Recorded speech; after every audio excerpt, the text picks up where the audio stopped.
Welcome to my YouTube channel. This is MS Collections. Thank you always for stopping by.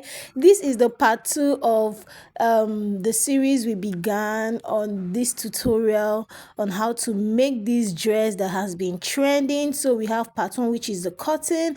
Welcome to part 2. Okay, so we have our pattern that has been cut in the previous video. Please, if you've not watched that video, I'll be dropping the link in the description box. Do well to check it out. You will get full details on how we came about this pattern. Okay, so as you can see, I cut the pattern exactly. The only allowance I added was for the length, okay, because I'm going to be turning with lining. So yes, we can work with that.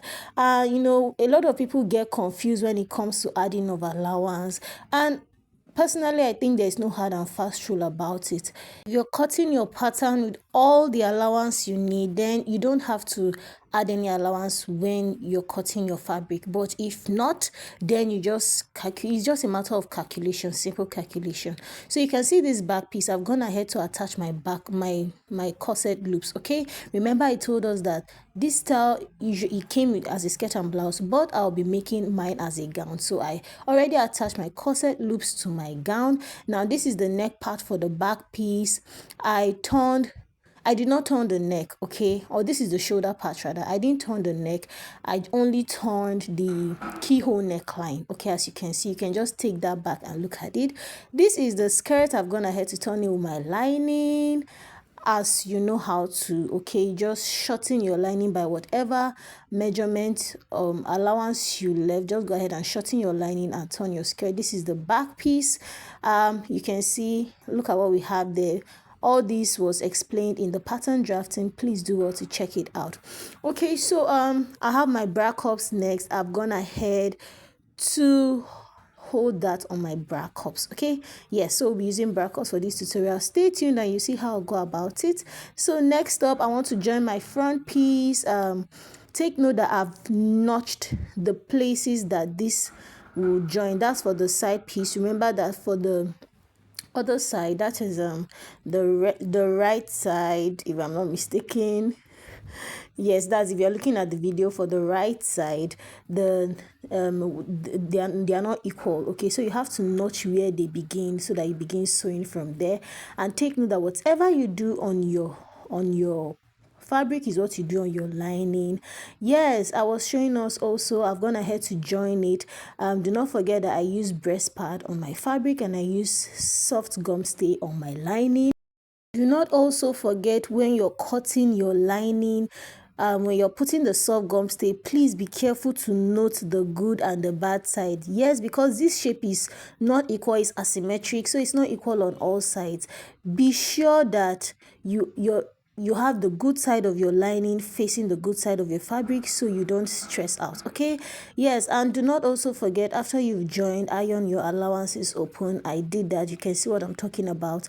That's for the bustier joinings, notch and then iron allowances open. Okay, so I've gone ahead. The next thing I did was to join all pieces together. So I've shaped my dress at this point. I joined the back piece of my fabric to the front piece of my lining and I shaped it. If you're confused, remember that our back is not complete, so use the front to shape everything. I've done the same thing for my lining and I went ahead to put my bonings. Yes, what is corset without boning? So this is invisible boning. Okay, and I just go ahead and put it, bearing in mind the location that the dress is going to face. So if you've been following my channel, you know how I put these bonings. But if you do not know how I insert bonings like this, I'll drop a link in the description box on how to give your dress a better fit. It's the same method I use in putting this boning. Next up, I've put my bra cups on my dress, and as you can see, ensure that it's placed in the middle and then it's at least 1.5 inch away from your seam allowance. I pinned it in the position I wanted and then I'll go ahead and stitch it, but in the placing, please ensure that it's 1.5 inch or at least 2 or at most 2 inches away from your seam from your joining, okay, that's from your seam allowance, and then go ahead and place and join. And when we are done, this is what we have, okay. Our bustier is solid and the client can use this dress without a bra, okay. So now take note that I have not concealed any. I only concealed the edges, okay. I've torn the lining with the fabric, and trust me guys, this needs a lot of patience. You need to work with your pins a lot, okay, to ensure that everything is stable, because you have boning and bra cups inserted, so you may experience a little bit of twisting, but not to worry. If you can pin properly, you can see those pins scattered around in the dress. Pin properly, use your hemming gum to stabilize the dress and iron, you would get this result, okay. So I only turned the down of the fabric. And take note that when you're done cutting your lining, shorten your lining, okay. The same way you turn your dresses, you shorten your lining so it doesn't pop out. Ensure you shorten your lining before you turn the dress, and this is what you're going to have. In any way it's going to stress you, go ahead to use your pins and your hemming gum to stabilize the dress. So I have all sides open, the sides are open, the top is also open, and it's for a purpose. You'd see what I would achieve with that as the video continues. If you've watched up to this point and you've not subscribed to my channel, what are you waiting for? Kindly hit the subscribe button, give me a big thumbs up, share the video if you are learning from it. Okay, so this is my skirt piece. I've also gone ahead to shape it, and what I'm doing right now is to locate the middle. Take note that for my skirt piece, I concealed the top of the skirt, like I concealed everywhere, and I just brought it out from the sides, okay, and then just give it a nice hem. So what I'm doing is I want to place my skirt piece on my lining. Remember, this dress does not have any joining in front, so we have to be very accurate about this. We are attaching the skirt piece on the lining, okay. So there you have it. That's why we did not join the lining piece. We didn't join it completely to the dress. The skirt part is going to be attached on the lining as so. And remember, when we're doing in the cutting video, we added allowance to the top of our skirt, so that it's going to be a bit longer. So this is the reason why, because it's going to like sit above that asymmetric curve we have there. So it's just a matter of calculation. One thing with tailoring is you have to do with a lot of calculations. Just take your time to calculate what you need to do and go ahead and do it. So we are just pinning this to the sides.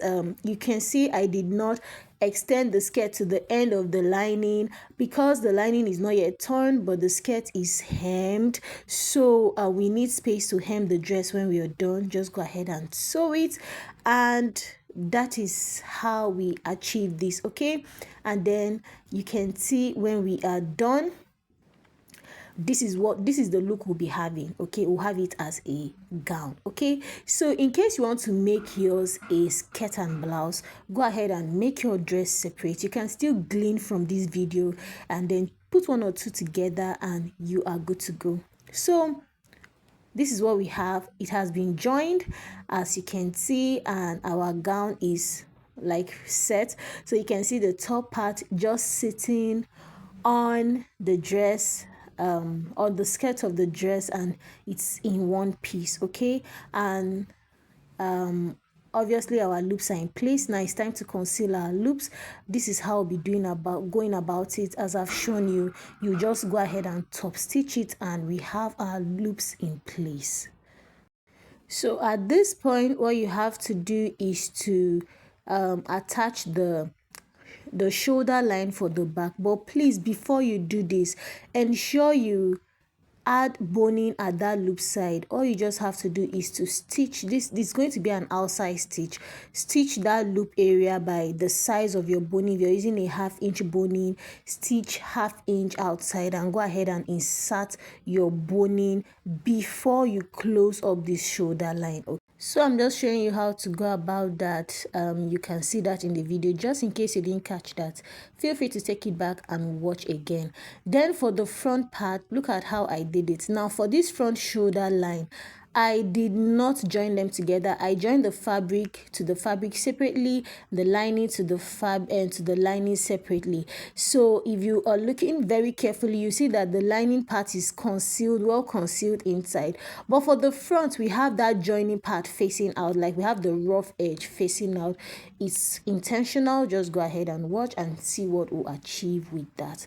So the aim is not to conceal the neckline, so we'll be able to insert the black crepe at the neckline. So next up, what I'm going ahead to do is to measure the neck round. Okay, now just in case you watch the pattern draft, you'll notice that we did not separate the front neckline, but when I was cutting the dress, the fabric, I had to separate the front neckline to enable the black material pass across. Okay, and of course we want neat finishing, so it would be neater that way. So I've gone ahead to measure for both sides, and right now, after you've measured for both sides, please come ahead to measure from the center to the back, from the center to the front. Just get the center points, because the lengths are not equal. And of course, when you're cutting your back fabric, you have to duplicate that. Now this is my shiny bias, and I'm just going ahead to show you how you put it at this point. Just ensure that when you're putting it, the edges are concealed. Okay, yeah, for the shiny bias, I used a 3/4 inch shiny bias. Now this is my crepe. Okay, the crepe fabric, it's a little bit stretchy, and as you can see the way I folded it, it's like a bias form or a triangular form. I didn't fold this straight because we need to get the stretchy edge. Okay, so we have a collar line perfectly in shape. So I'm just going ahead to fold it. You can see how I folded it. I made sure that the starting point was a little bit small. Okay, I'd already cut this crepe, so that's why you have it like that. But after you fold it, you can give it the measurement you want. This is the center part. Now for that longer side of my neckline, the front to the shoulder was 17 inches, and then the shoulder to the back was 7 inches. Remember, I told you asymmetric is not equal, so you have to put that into consideration. So I went ahead to do that and fold accordingly. So I wanted my neckline at that point to, when I'm done, to be around 4 inches. So I gave allowance to added allowance to that 4 inches. And then for the beginning part, I think I needed it to be at 2 inches. So I also just put the allowance to that point, and I just went ahead to cut. Okay, remember I said it's all about your calculations and what you want. So for the back piece, now this was a little tacty, but we came through. What I did at this point was to place the neckline of the back, because the back looks like a collar. Okay, so I placed this neckline to get the shape of the neckline at the back, and then that was what I used to shape the back. I just went ahead to make a little bit of adjustments in the size and in the curves, and then I continued with that 4 inches. I just blended it in, and then towards the end I made it smaller. I wanted it to end at 2 inches, so I also added my allowance, added half-inch allowance, and that made it like about 2.5. Any other thing you see me doing is just me making a little bit of adjustment to ensure that my dress or my collar aligns as I need it, and go ahead and cut. Okay, so just watch carefully and follow what I'm doing, and you won't be left behind. Just in case you have come up to this point, it means you like what you're watching. Do well to give me a thumbs up. Do not forget to share this video. If you have any questions, feel free to drop in the comment section, and I'll attend to it. And if you haven't subscribed, this is me wondering what you're waiting for. Please do well to subscribe, and I'll be so super glad that you did. Okay, so go ahead and cut. Please do not forget to add your allowance where necessary, and go ahead and cut your fabric. We are done with the longer side of the neckline. Then I'll be folding again to cut the other side of the neckline. So basically, I'm just trying to study the shapes, okay, the shapes of the collar to work with.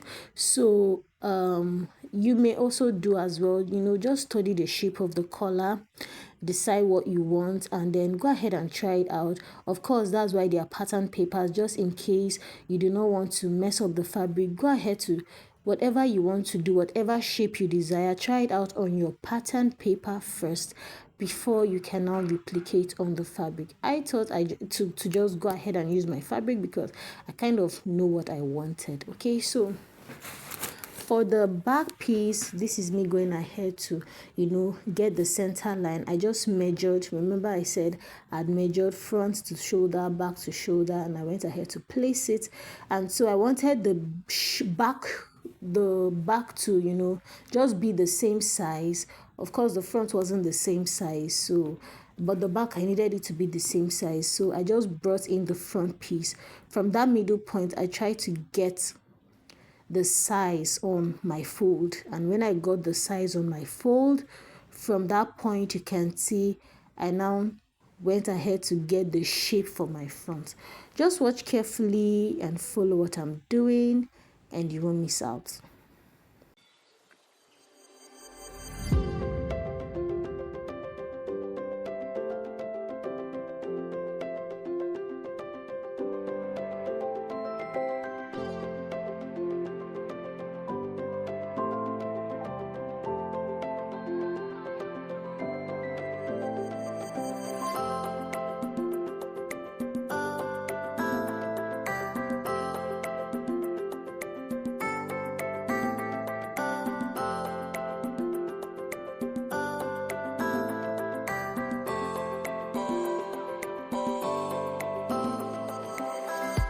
At this point, all I'm doing is to use my cloth gum to iron on the fabric. Now, when your fabric is stretchy, please do well to use a cloth gum. It's the best gum to use for stretchy fabrics.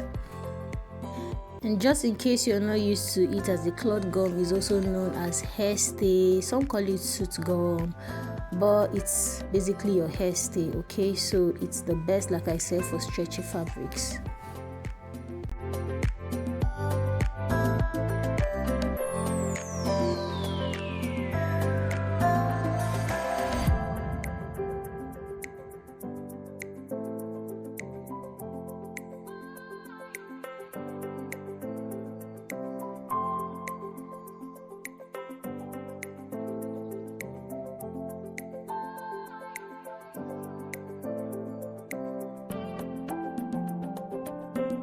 At this point, we are done. We've hemmed the collar, we've ironed it, and this is what we have.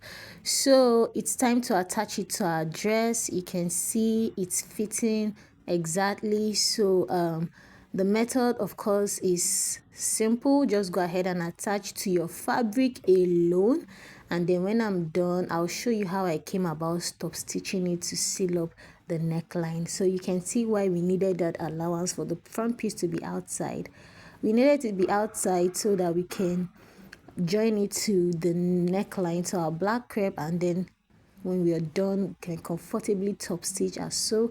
Look at that method of top stitching. I'll go ahead to give us more details on how we did that, but you can see just folding your lining, folding the joining for the fabric, and sewing underneath the collar. So you can see I've gone ahead to join both sides. Even for the other side of the neckline, I just joined the top.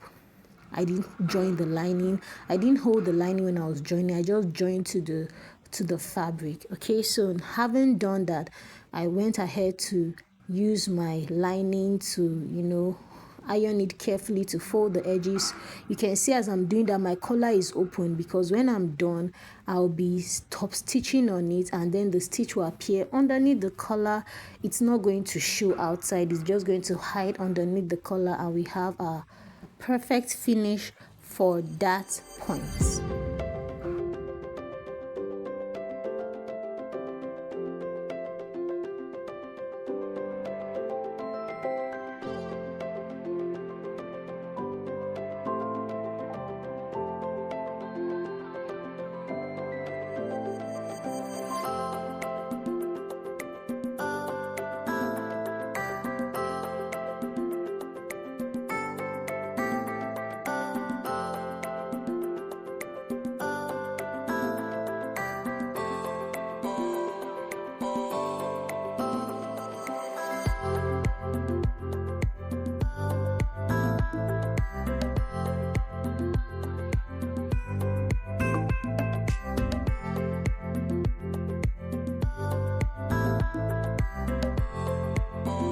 Okay, we are done with that. Just go ahead and do that and look at what we have when we are done. You can see there's no stitch appearing. What I'm going ahead to do, or what I'm doing at this point, is to place our beads. Okay, so these beads do not have a hole where you can insert and sew. They are beads like that. So two ways to go about it. You can either use the beading machine. There's a beading machine that attaches it to the dress. Okay, so you can either take the collar to people that do that, or if you have the machine, go ahead and put the beads on your collar before inserting the collar. That is, if you want to use the machine to insert the beads, please do that before inserting your collar. But if you're using the gum, then you can do my method. When I'm done with the collar, I use the gum with the candle gum inside. I use my gun gum, or I use my gun to hit the candle gum, and then I'm just going ahead to put underneath and place at. So okay, you have to be very careful so you have this, and you have a neat finish. If this doesn't work for you, you can also go ahead to use your B6000 gum or your UHU gum or any other gum you have available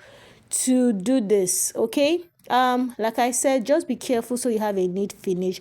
You can see in the process I had a little bit of the candle sticking out, but when I was done, I just cleaned it up and our dress was good to go. So you can see this, guys.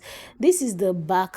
That was the back view, rather. So I made my ropes off camera. You can do that.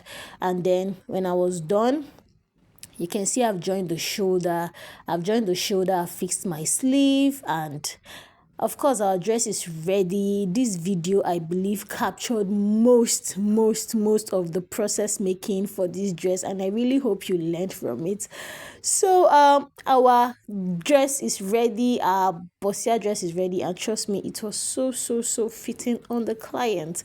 Okay, so just go ahead and take a look, the sleeves, the back view, and do not forget, please, I inserted a zipper on the skirt. Okay, at first I didn't want to insert a zipper, but it couldn't pass through, so I needed to insert a very short zipper on the skirt to enable the dress pass through, and our dress is good to go. Thank you so much for watching. If you enjoyed this video, do not forget to recommend and subscribe. I'll see you in my next tutorial. Bye.